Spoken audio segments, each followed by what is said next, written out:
most successful accounts, like I look at like, the Subway guy. It's like pretty much the same freaking video day in, Yeah, day over out. and over. Or you look at like the Cold Stone, like ice cream guy, Dylan LeMay, right? Again, same video over and over and over again. So I had this idea of, instead of like bringing multiple creators onto Key's account, scale horizontally across multiple accounts, bringing on multiple independent creators, matching it one creator per one account. Even at one point, like 100 plus creators and 100 plus accounts. That's and, crazy. Strategy with like Andrew Tate, who's also Right. now like. So for the first week, we just had, these influencer posts going out sporadically, and we'd see the post would go up, revenue would spike, and then as soon as like, things start to trail off, revenue would be back at zero. And then the next day we would have an influencer go up, revenue would hit, a couple $100, maybe a couple $1,000 on a good one, and then right back, the revenue would drop down to zero.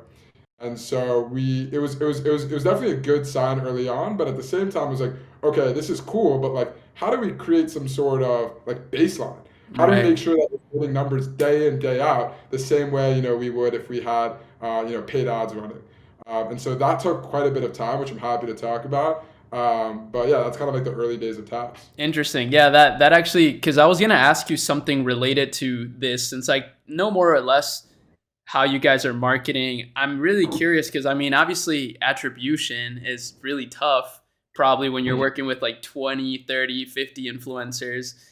That probably took a long time to develop, but do you guys now have basically like a system to create sort of like predictability, or is it still basically just like shotgun?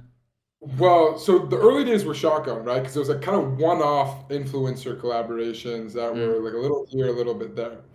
But I had this realization that like, that wasn't going to be like a long-term sustainable strategy. On top of it being like super unpredictable and just like this roller coaster of like highs and lows, it took a crazy amount of time and effort and organizational like bandwidth in order to operate such a program. In order to work with like those 20 influencers, we probably sat in like thousands of DMs, thousands of emails, thousands of texts. We casted such a wide net, and despite that, most people just don't respond. They just ignore you. Of those that do respond, they want to charge you like exorbitant rates. And then of those that say yes, half of them end up like, saying like, send the product and yeah, I'll do it. And then they ghost you after that. So it's kind of like a bit of like a shitty, it's a really shitty process. I'm sure like working like on a large scale with influencers is crazy difficult. I assembled a team of virtual assistants like to kind of streamline operations. I did what I could, but like at the end of the day, like it was a crapshoot. Yeah. And so I realized like, hey, like we got to figure out some sort of alternative method. And at that time, I ended up like kind of connecting with Jimmy Farley. Shout out Jimmy. He's actually my roommate today. Yeah. One of my best friends. And I connected with this other guy, Key McComb, who's also one of my closest homies to this day. And they were doing something that was like a pioneer at the time, which was like TikTok organic, which we all obviously know what that is now. But like instead of working with like one-off influencers, the idea was to create like a brand page TikTok account, bring a creator on retainer, and have them post 30 TikToks, one a day, over the next month.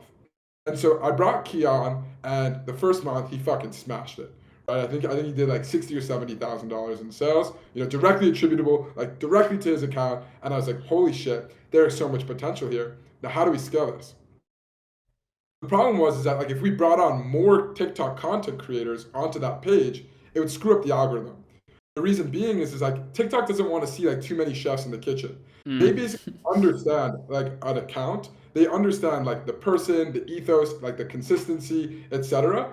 And then they deem it, good or not good. And if it's good, they show it to an audience. And that's kind of like how I understand the algorithm to work for the most part. Right. And so if you put like 8 different creators with 8 different styles on one account, you kind of lose like the nicheness of the account. When you look at the most successful accounts, like I look at like, the Subway guy, it's like pretty much the same freaking video day in, day out. Yeah, over and over.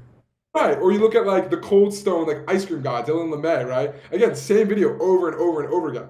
So I had this idea of, instead of like bringing multiple creators onto Key's account, what I was going to do was, scale horizontally across multiple accounts, bringing on multiple independent creators, matching it one creator per one account. And so over the next like 8 months, I scaled out to like scores. I mean, even at one point, like 100 plus creators and 100 plus accounts. That's and, crazy. That strategy with like Andrew Tate, who's also Right. now like right? He ran that up and did a better job than I did.